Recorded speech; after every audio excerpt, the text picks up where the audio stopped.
Hi, everyone. Hi, everyone. Welcome to BU 253 Entrepreneurship at SUNY Erie Community College. Here we are with the first chapter and the first section. So, welcome.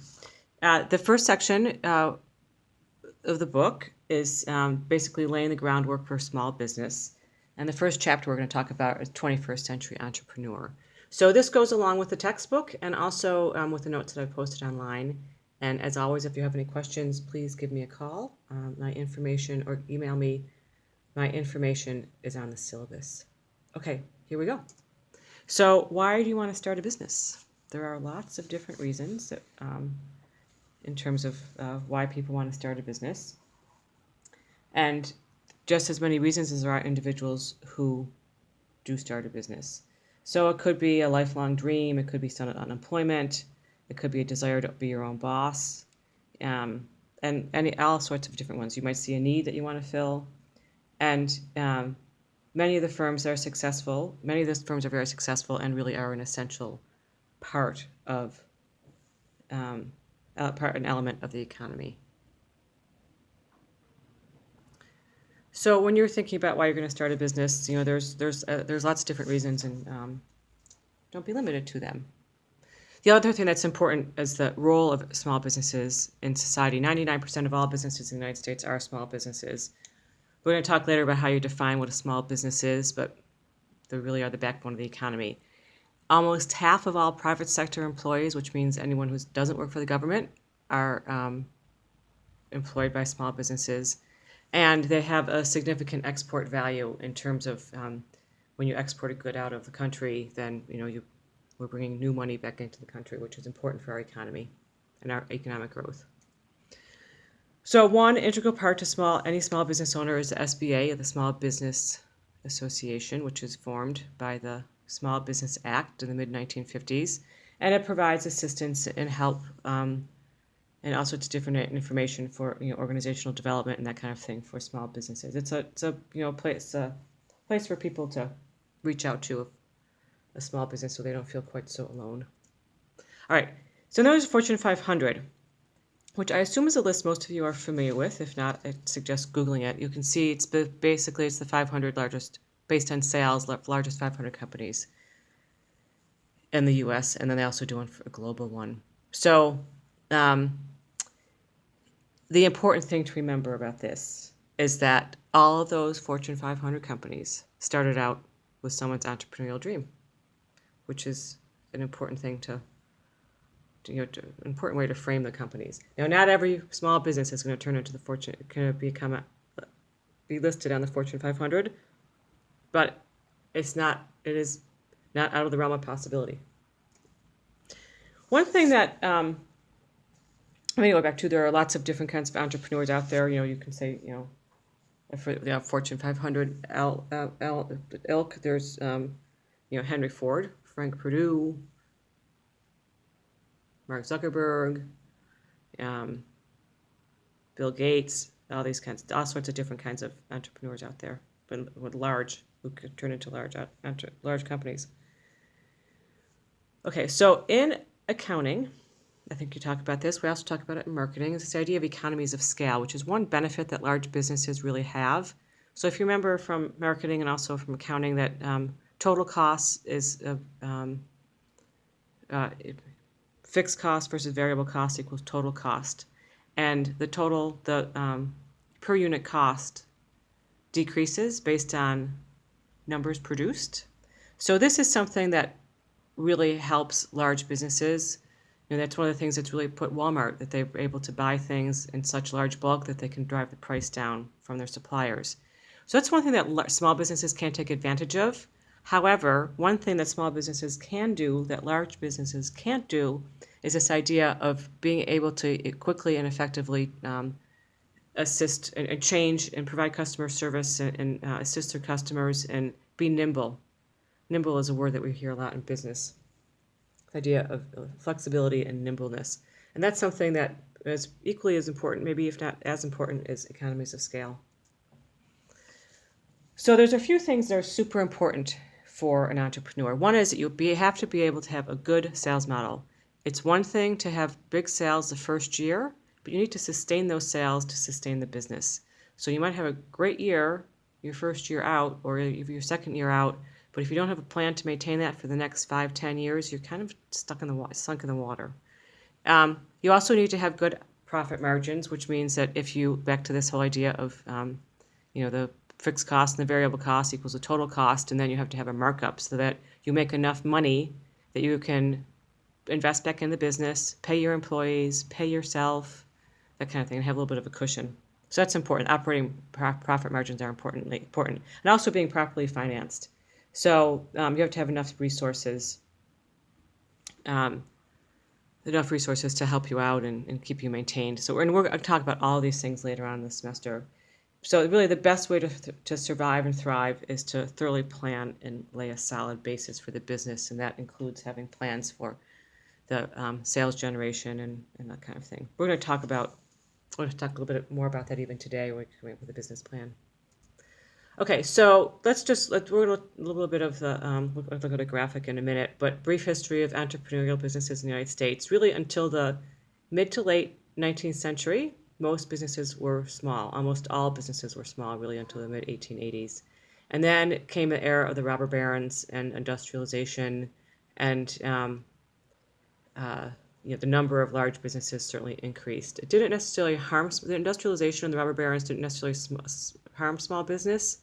It just sort of changed the economy. It really wasn't until the Depression in the 1930s that there was a real hit on small businesses, mostly because the customers didn't have the money anymore to support them. And if they weren't capitalized, that was a problem. So one thing that's interesting in Western New York, I don't know if any of you took my Marketing 2 class, and in some sections we do it, in some sections we didn't. We talked about the beer industry. Well, this was during Prohibition, which also coincided with the Depression, but what happens when a business is all of a sudden shut down, this idea of having to retool and refigure how you're going to operate. So that's something, that was the Great Depression, Prohibition. These were things that were sort of tough on some small businesses. And then in the late 70s and 80s, we saw another change in that businesses in the United States started getting hammered a little bit by globalization and global competition. And a lot of large multinational firms in the United States started to decline, and as a consequence of that, there were new opportunities for entrepreneurs to fill in those gaps. And that's really one thing, again, we'll talk about a lot, the idea of the entrepreneur filling in gaps that the large businesses doesn't fill. But the one thing to remember, though, is that historically, small business has really been the backbone of every economy and continues to be. So this is in the notes, and it's also from the book. I suggest looking at it. I think it's interesting. I think timelines are really interesting to give you perspective.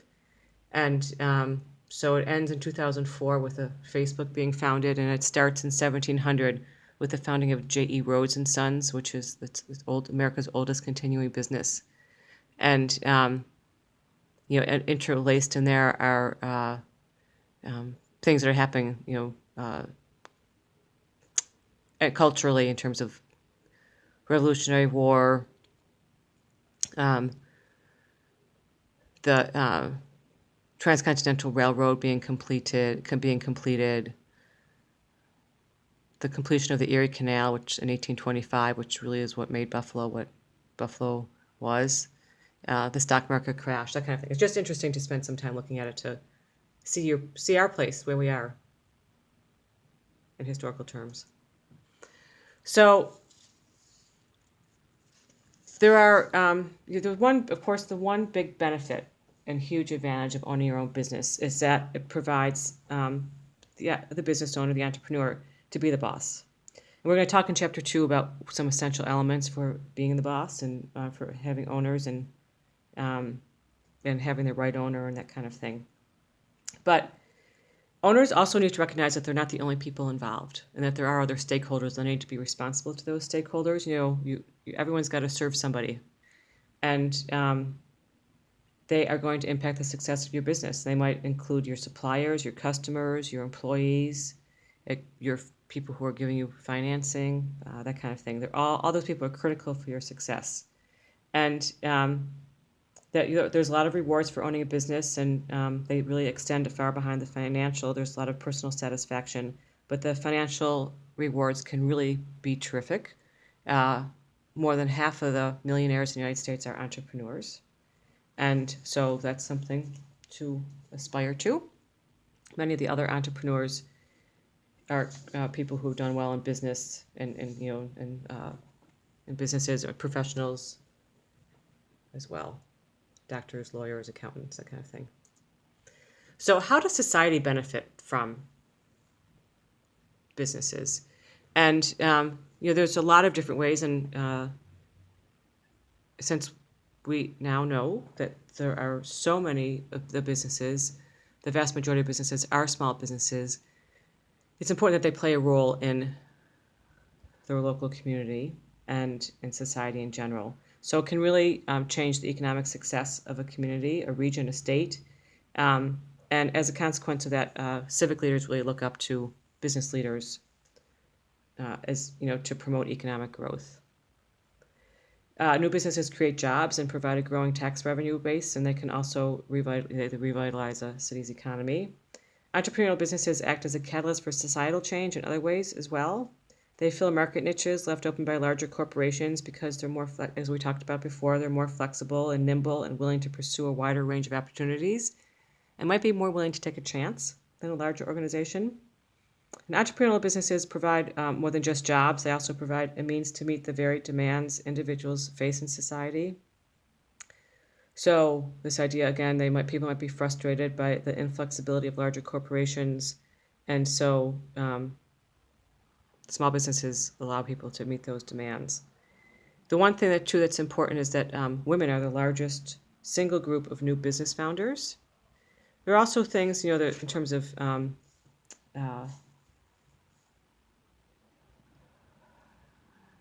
providing opportunities, small business and small business helping another small business, helping start grassroots programs and helping foster and mentor other young businesses to grow, that kind of thing.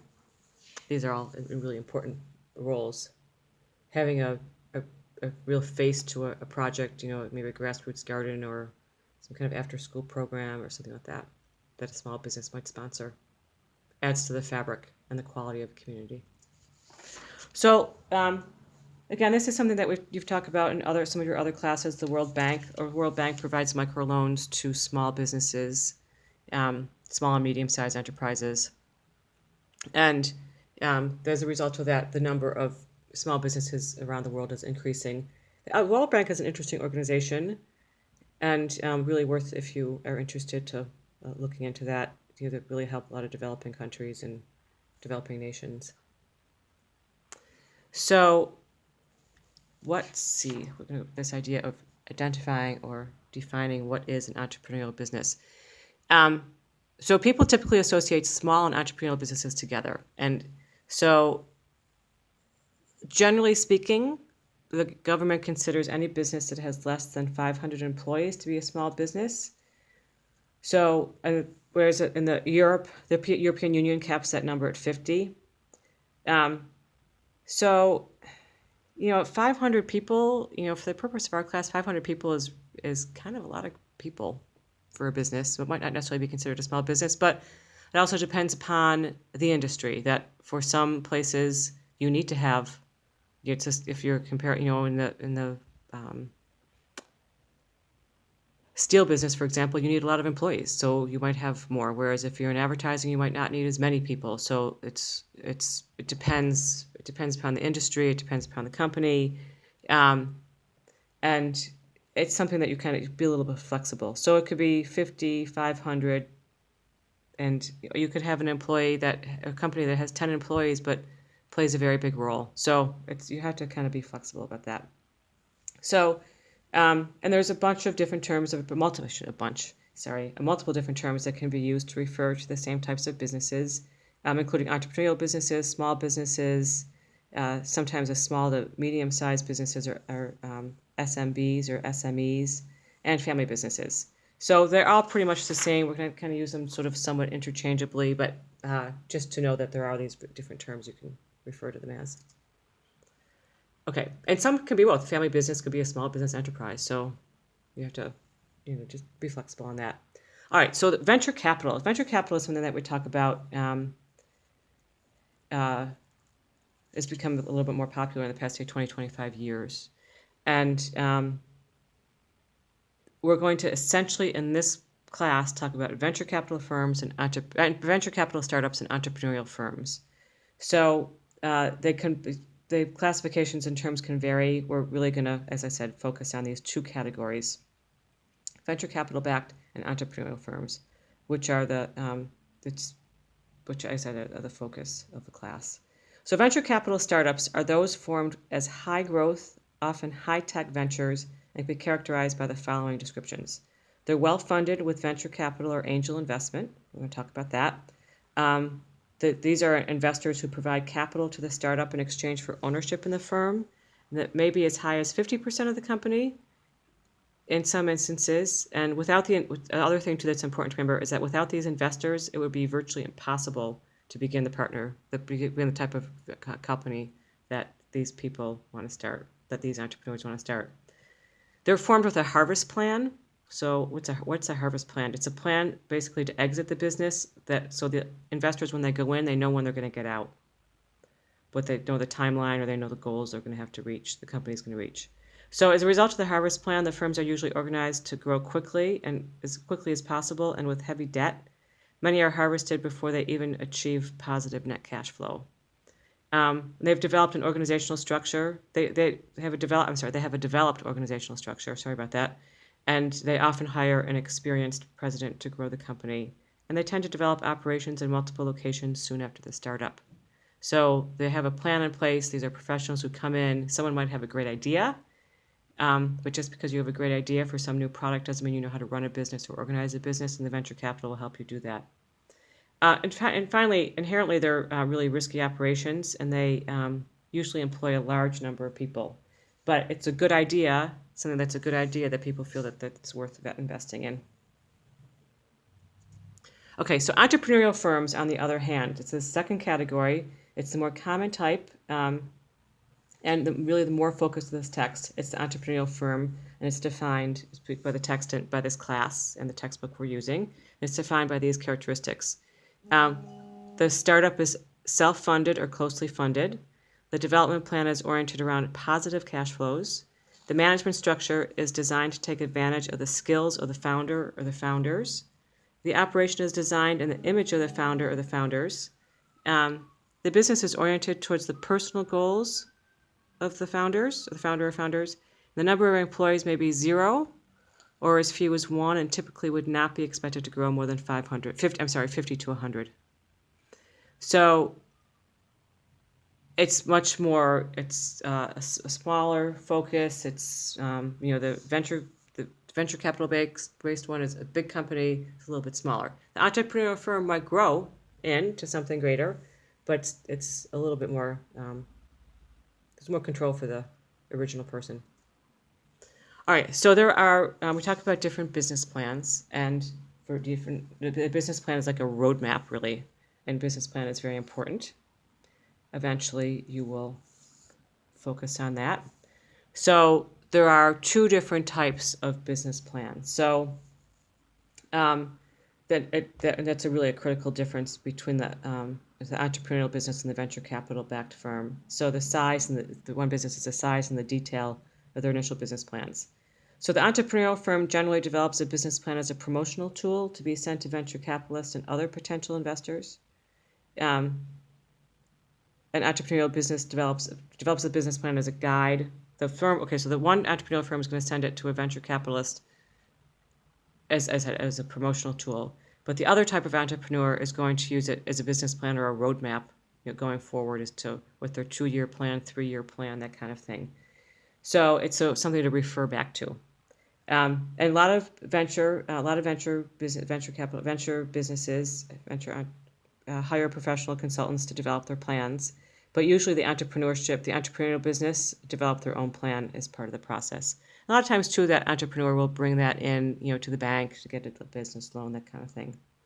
So the venture capital backed business plan, runs from 25 to 45 pages. Some are more than 100 pages. The business plan for small business is usually short, 15 to 25 pages. It's developed as as I said, it works as a roadmap. And there are essentially three goals: to be a guide to managing the business and its development, to provide a self-evaluation. So putting the information down in writing allows for evaluation and honest analysis. So are we where we want to be? This is what we want to do in 2 years. Are we there yet? And also has this idea of the people who might be closely held investors with critical information necessary to evaluate the criteria of the business, the key criteria: cash flow, management team, competitive advantage. We'll talk more about the business plan later on and what is considered, part of that and what's included in part of that. So, again, the textbook that we're going to be using provides a practical and logical guide for planning a business, and the idea that you can look online. There's no cookie cutter process, but that we're going to talk about. But you can look online for lots of different types that you can take advantage of. So you should be thinking about your plan throughout the chapter. As we finish each chapter, you should be thinking about it, thinking about how what you want to do or what you might want to do plays into it. And also, don't let the work scare you, basically. Don't be intimidated by the effort needed to bring forth the business. Don't let the hard work scare you, because if you love it, it's not going to be work at all. And make sure you have a what we refer to, a one-page look at what you're going to be doing, like your elevator speech is what you're going to be looking at. The way you can give, so you can quickly describe what your business is. Okay, so another term I want to talk about is this idea of the lean approach. It's the lean startup is that a startup business will need to change rapidly. So you want to make sure that you're looking for something that, to think about lean, like lean and mean, like, you're fighting weight, having this idea of flexibility, and, think of a boxer, dancing back and forth on on their toes, aware of what's going on around them, and you're trying to respond to it, but still having some kind of game plan. So that's what you need to be. You need to be open to what's going on. You can't be closed to what's happening, but you also need to when you say lean, you have to be able to change course quickly and function with not necessarily a lot of resources. You're constantly testing your concepts and your ideas. Okay, so that's it on chapter 1. Just as a review, we talked about the 21st century entrepreneur. We talked about the rationale behind starting an entrepreneurial business, the history of small businesses, what's the impact of small businesses in the United States, and then also finally one thing that you might want to refer back to from time to time, defining the entrepreneurial business. We also talked about business plans and how they differ within different types of firms. Okay, so that's it for chapter 1, and we'll see you back here for chapter 2. Thanks, guys.